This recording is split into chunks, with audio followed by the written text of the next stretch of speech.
नमस्कार दोस्तों, आज मैं आपको शिवरात्रि की व्रत कथा सुनाने जा रही हूँ। पूर्व काल में चित्रभानु नामक एक शिकारी था। जानवरों की हत्या करके वो अपने परिवार को पालता था। वो एक साहूकार का कर्जदार था, लेकिन उसका ऋण समय पर ना चुका सका। क्रोधित साहूकार ने शिकारी को शिव मठ में बंदी बना लिया। संयोग से उस दिन शिवरात्रि थी। शिकारी ध्यान मग्न होकर शिव संबंधी धार्मिक बातें सुनता रहा। चतुर्दशी को उसने शिवरात्रि व्रत की कथा भी सुनी।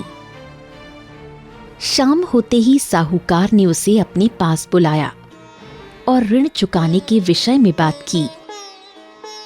शिकारी अगले दिन सारा ऋण लौटा देने का वचन देकर बंधन से छूट गया।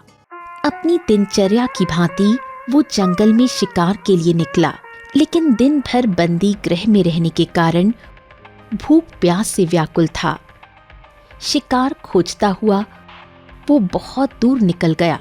जब अंधकार हो गया तो उसने विचार किया कि रात जंगल में ही बितानी पड़ेगी। वो वन में एक तालाब के किनारे एक बेल के पेड़ पर चढ़कर रात बीतने का इंतजार करने लगा। बिल्व वृक्ष के नीचे शिवलिंग था, जो बिल्व पत्रों से ढका हुआ था। शिकारी को उसका पता न चला। पड़ाव बनाते समय उसने जो टहनियां तोड़ी, वो संयोग से शिवलिंग पर गिरती चली गईं। इस प्रकार दिन भर भूखे प्यासे शिकारी का व्रत भी हो गया और शिवलिंग पर बिल्व पत्र भी चढ़ गए। एक पहर रात्रि बीत जाने पर एक गर्भिणी हिरणी तालाब पर पानी पीने पहुंची। शिकारी ने धनुष पर तीर चढ़ाकर ज्यों ही प्रत्यंचा खींची। हिरणी बोली, मैं गर्भिणी हूँ, शीघ्र ही प्रसव करूंगी। तुम एक साथ 2 जीवों की हत्या करोगे, जो ठीक नहीं है। मैं बच्चे को जन्म देकर शीघ्र ही तुम्हारे समक्ष प्रस्तुत हो जाऊंगी, तब मार लेना। शिकारी ने प्रत्यंचा ढीली कर दी और हिरणी जंगली झाड़ियों में लुप्त हो गई। प्रत्यंचा चढ़ाने तथा ढीली करने के वक्त कुछ बिल्व पत्र अनायास ही टूटकर शिवलिंग पर गिर गए। इस प्रकार उससे अनजाने में ही प्रथम प्रहर का पूजन भी संपन्न हो गया। कुछ ही देर बाद एक और हिरणी उधर से निकली। शिकारी की प्रसन्नता का ठिकाना न रहा। समीप आने पर उसने धनुष पर बाण चढ़ाया। तब उसे देख हिरणी ने विनम्रता पूर्वक निवेदन किया, हे शिकारी, मैं थोड़ी देर पहले ऋतु से निवृत्त हुई हूँ। काम आतुर विरहिणी हूँ। अपने प्रिय की खोज में भटक रही हूँ। मैं अपने पति से मिलकर शीघ्र ही तुम्हारे पास आ जाऊंगी। शिकारी ने उसे भी जाने दिया। 2 बार शिकार को खोकर उसका माथा ठनका। वो चिंता में पड़ गया। रात्रि का आखिरी पहर बीत रहा था। इस बार भी धनुष से लगकर कुछ बेलपत्र शिवलिंग पर जा गिरे तथा दूसरे प्रहर का पूजन भी संपन्न हो गया। तभी एक अन्य हिरणी अपने बच्चों के साथ उधर से निकली। शिकारी के लिए ये स्वर्णिम अवसर था। उसने धनुष पर तीर चढ़ाने में देर नहीं लगाई। वो तीर छोड़ने ही वाला था कि हिरणी बोली, हे शिकारी, मैं इन बच्चों को इनके पिता के हवाले करके लौट आऊंगी। इस समय मुझे मत मारो।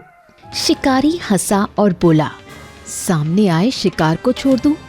मैं ऐसा मूर्ख नहीं। इससे पहले मैं 2 बार अपना शिकार खो चुका हूँ।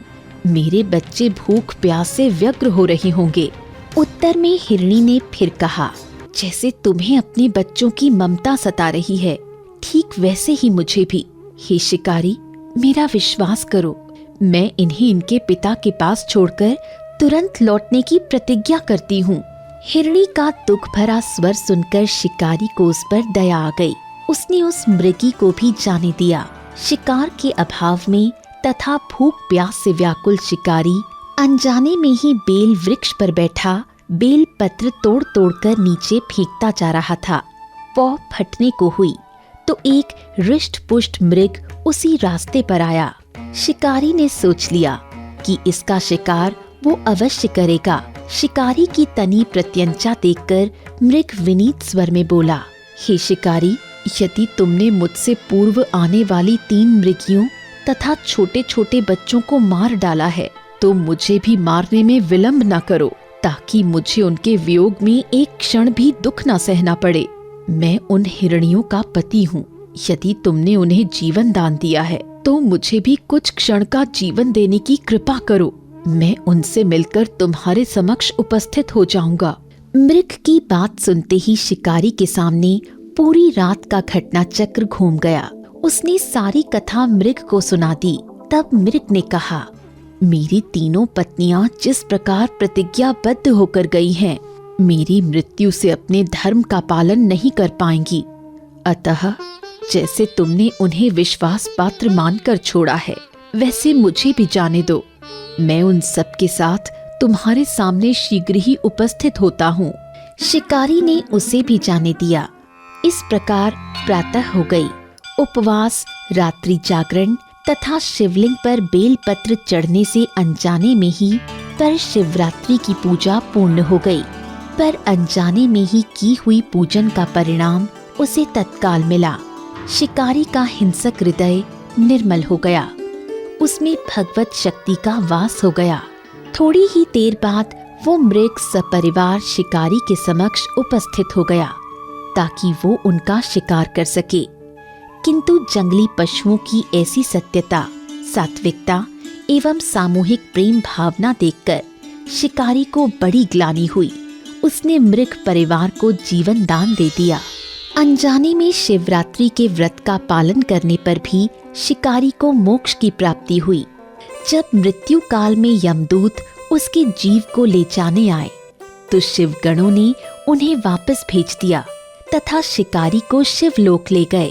शिवजी की कृपा से ही अपने इस जन्म में राजा चित्रभानु अपने पिछले जन्म को याद रख पाए तथा महाशिवरात्रि के महत्व को जानकर उसका अगले जन्म में भी पालन कर पाए।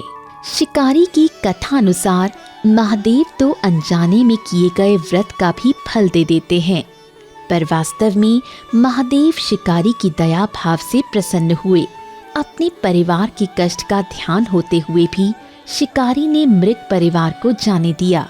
ये करुणा ही वस्तुतः उस शिकारी को उन पंडित एवं पुजारियों से उत्कृष्ट बना देती है जो कि सिर्फ रात्रि जागरण, उपवास एवं दूध, दही, बेलपत्र आदि द्वारा शिव को प्रसन्न कर लेना चाहते हैं। तो दोस्तों, आपको ये कहानी कैसी लगी हमें कमेंट बॉक्स में जरूर बताएं। ऐसी और भी कहानी सुनने के लिए हमारे चैनल को लाइक और सब्सक्राइब करें। धन्यवाद।